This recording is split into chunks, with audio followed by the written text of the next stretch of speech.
రవి ప్రకాష్ సిలికానాంధ్ర ఆసుపత్రి Kuchipudi super speciality వైద్య సేవలు పూర్తిగా ఉచితం. అవనగడ్డ నియోజకవర్గానికి సంబంధించి వైఎస్ఆర్ కాంగ్రెస్ పార్టీ అభ్యర్థి సిట్టింగ్ ఎమ్మెల్యే సింహాద్రి రమేష్ బాబు తనయుడు వికాస్ కూడా ప్రచారంలో వెళ్తున్నారు. ప్రజల వద్దకు వెళ్లి గత 5 ఏళ్లలో ఏం చేశామనే వివరాలను కూడా ప్రజలకు అందజేస్తున్నారు. ప్రస్తుతం వికాస్ ఉన్నారు. సార్, ఎలా ఉంది ప్రజల నుంచి స్పందన? మీరు కూడా ప్రచారంలో పాల్గొంటున్నారు. ప్రజల నుంచి ఎలాంటి రియాక్షన్స్ అండి? మీరు చూస్తున్నారు కదా, ఏ ఊరు వెళ్ళినా సరే ఊరు వాడ ప్రతి గడపలోనూ మనిషి బయటకు వచ్చి పార్టీ తరపున మద్దతు తెలపడానికి మాతో పాటు అడుగులు వేస్తున్నారు. దానికి కారణం ఏంటంటే ఈ 5 సంవత్సరాల పాటు జగన్ గారు ప్రజలకి ఏదైతే చేస్తానని చెప్పారో ఆ ప్రతి మాట నెరవేర్చుకుని ప్రజాదరణ పొంది బలంగా ఈరోజు ప్రజాభిమానంతో మళ్ళా ఎన్నికల ముందుకు వస్తున్నారు. మీరందరూ టీవీల్లో చూస్తూనే ఉంటుంటారు. రాష్ట్రంలో గతంలో చాలామంది ముఖ్యమంత్రులను చూసాం, దేశంలోనూ చూసాము.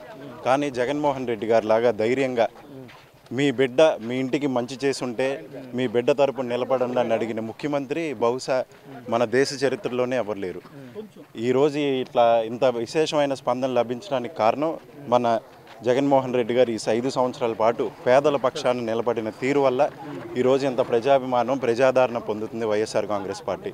రాబోయే ఎన్నికల్లో కూడా ఖచ్చితంగా ఇంకోసారి అవకాశం ఇవ్వడానికి సిద్ధంగా ఉన్నారని చెప్పి ప్రతి ఊరు కనిపిస్తుంది.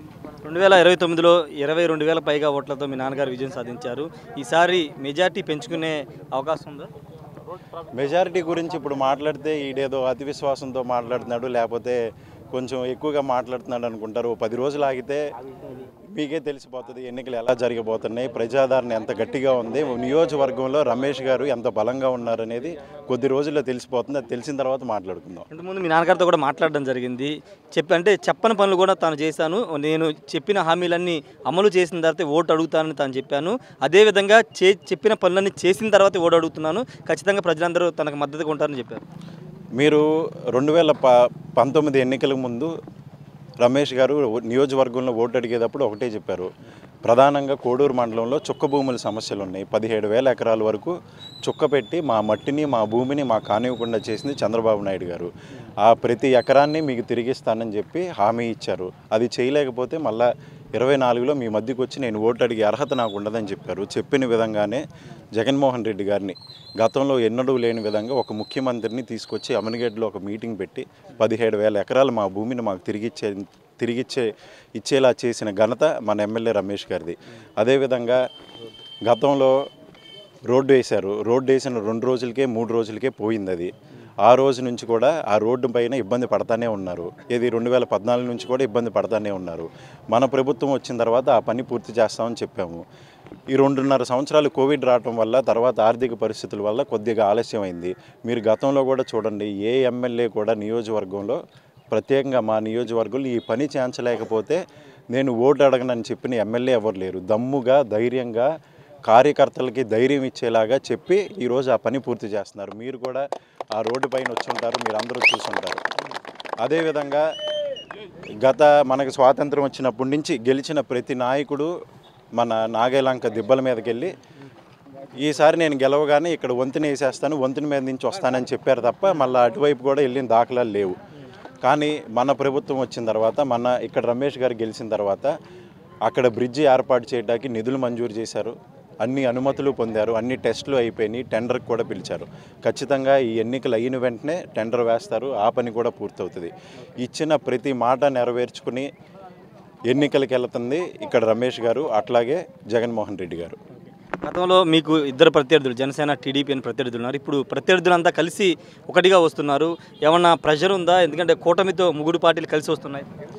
3 పార్టీలు కాదు, ఇంకో 3 పార్టీలు తెచ్చుకున్నా మేము ప్రజలకి మంచి చేస్తున్నాము, ప్రతి గడపలోనూ మంచి చేస్తున్నాము. మేము ఈరోజు అడుగుతుంది కూడా మేము మీకు మంచి చేసామనిపిస్తే అట్లాగే నియోజకవర్గంలో మేము అందుబాటులో ఉన్నాము, మీ సమస్యల పట్ల చిత్తశుద్ధితో పనిచేసామనుకుంటే మాకు ఓటేయమని అడుగుతున్నాము. ఈ ప్రజాదరణ ముందు ఎన్ని పొత్తులు వచ్చినా చిత్తులే తప్ప ఈ ప్రజాదరణ ముందు నిలబడే ప్రసక్తి లేదు. జనసేన అవనగడ్డ జనసేన అడ్డాని ఆ పార్టీ నేతలు చెప్తున్నారు. ఈసారి ఖచ్చితంగా అవనగడ్డలో జనసేన పాగా వేస్తుందని పార్టీ నేతలు. నేను అంటే తప్పుగా ఉంటుందేమో, కానీ జనసేన పరిస్థితి ఏంటంటే కనీసం వాళ్ళ నాయకులకు కూడా సీట్ ఇచ్చుకోలేని పరిస్థితి. మీరు రాష్ట్రం అంతా చూశారు, వాళ్ళందరూ 40 సీట్లు 50 సీట్లు ఇస్తారని చెప్పి ఆశపడ్డారు. 20 సీట్లకి మీ అందరి ఆత్మగౌరవాన్ని తాకట్టు పెట్టనని పవన్ కళ్యాణ్ గారు చెప్పారు. కాకపోతే 24 సీట్లు తీసుకోవాల్సి వచ్చింది, నా మీద ప్రెషర్ ఉందన్నారు. ఆ 24 కల్లా 21 అయింది. ఆ 21లో కూడా ఇక్కడ బుద్ధప్రసాద్ గారి లాగా తెలుగుదేశం వాళ్ళు చేర్చుకుని సీట్లు ఇచ్చారు తప్ప అది అంత బలంగా ప్రజల మధ్య ఉందని మేము విశ్వసించట్లేదు. ఈరోజు తెలుగుదేశానికి కూడా వాళ్ళు అవసరం కాబట్టి కలుపుకున్నారు. రేపు చంద్రబాబు నాయుడు గారి గురించి మనందరికీ తెలుసు. అంతకుముందు గతంలో పవన్ కళ్యాణ్ గారు కూడా చెప్పారు, ఆయన అవసరానికి సైకిల్కి ముందు ఒకరిని వెనకాల ఒకరిని ఎక్కించుకుంటాడని చెప్పి. ఇప్పుడు ముందేమో పవన్ కళ్యాణ్ గారిని ఎక్కించుకున్నారు, వెనకాలేమో మోదీ గారిని ఎక్కించుకున్నారు. ఈ అయిపోగానే ఆ సైకిల్ పడిపోతుంది, ఇద్దరు పడిపోతుంది తప్ప ఖచ్చితంగా మళ్ళీ ప్రజల ముందుకు వచ్చేది జగన్మోహన్ రెడ్డి గారే. మహిళలకు సంబంధించి కానీ కొన్ని స్కీమ్స్, భారీ స్కీమ్స్ వాళ్ళు అనౌన్స్ చేయడం జరిగింది. మహిళకి ఫ్రీ బస్సు, సిలిండర్ ఫ్రీ, ఇలాంటి అనేక స్కీమ్స్ ఇచ్చారు. మహిళలు ఏమన్నా అటువైపు టర్న్ అయ్యే అవకాశం లేదంటారు? అన్న, మీరు ఒకటి గమనిస్తే అందరికంటే తెలివిగల ఓటర్లు నాకు తెలిసి మహిళలే. ఎందుకంటే 2014లో చంద్రబాబు నాయుడు గారు ప్రతి నియోజకవర్గం వచ్చి మీటింగ్ పెట్టి ఏం చెప్పారు, అమ్మ మీ ఎవరికైతే బ్యాంకులో బంగారం ఉందో చేతులు ఎత్తండి అన్నారు. పాపం ఉన్న వాళ్ళందరూ చేతులు ఎత్తారు. మీ బంగారం మీకు ఇంటికి వచ్చేస్తుంది, ఆ బాధ్యత నాది, మర్చిపోండి అన్నారు. వాళ్ళు కూడా నమ్మి ఓటేశారు. ఓటేసిన తర్వాత తీరా పరిస్థితి ఏంటంటే బంగారం రాలేదు, కానీ బ్యాంకు వాళ్ళు మాత్రం వచ్చి ముక్కు పిండుకుని వసూలు చేసుకుని వెళ్ళారు. ఇచ్చిన హామీలన్నీ దొంగ హామీలే, అవన్నీ కిచిడీ హామీలే. ఎక్కడో తమిళనాడులో ఒక పథకం వర్కౌట్ అయింది అనగానే అది ఇక్కడ పెట్టేస్తాడు ఆయన. బెంగళూరులో ఏదో ఒక పథకం వర్కౌట్ అయింది అనగానే ఇక్కడ పెట్టేస్తారు. ఆయనకి హామీలంటే ఎన్నికల తైలాలు. మా జగన్మోహన్ రెడ్డి గారికి హామీలంటే అది ఒక ఖురాన్ లాగా, భగవద్గీత లాగా, బైబిల్ లాగా భావించి ప్రతి హామీని అమలు చేస్తారు. ఈరోజు మహిళలకి జగన్ గారి పైన ఆ నమ్మకం ఉంది, అపనమ్మకం చంద్రబాబు నాయుడు గారి పైన ఉంది. కాబట్టి ఖచ్చితంగా మహిళలందరూ కూడా మా తరపునే ఉంటారు. నా 5 సంవత్సరాల్లో కూడా అందరికీ ఏదైతే మీకు రుణమాఫీ చేస్తాను, ఉన్న అప్పు అంతా తీరుస్తానని చెప్పారో అదేవిధంగా తీర్చి ఈరోజు ముందుకు వస్తున్నారు. కాబట్టి మహిళల మద్దతు అంతా పూర్తిగా జగన్ గారి వైపే ఉంది. ఫైనల్గా వికాస్ రాజకీయ అరంగేట్రం ఎప్పుడు ఉండే అవకాశం ఉంది? మీరు చాలా యాక్టివ్గా తిరుగుతున్నారు, మీ నాన్నగారిని గెలిపించాలని ప్రజలు కోరుతున్నారు. మీ రాజకీయ అరంగేట్రం ఉంటుందా? మీకు ఆసక్తి ఉందా? అది కాలమే సమాధానం చెప్పాలని ఈరోజు నేను నిర్ణయం తీసుకుని చెప్పాను. Thank you. మొత్తంగా అయితే కాలమే సమాధానం చెప్పాలని వికాస్ చెప్తున్నారు.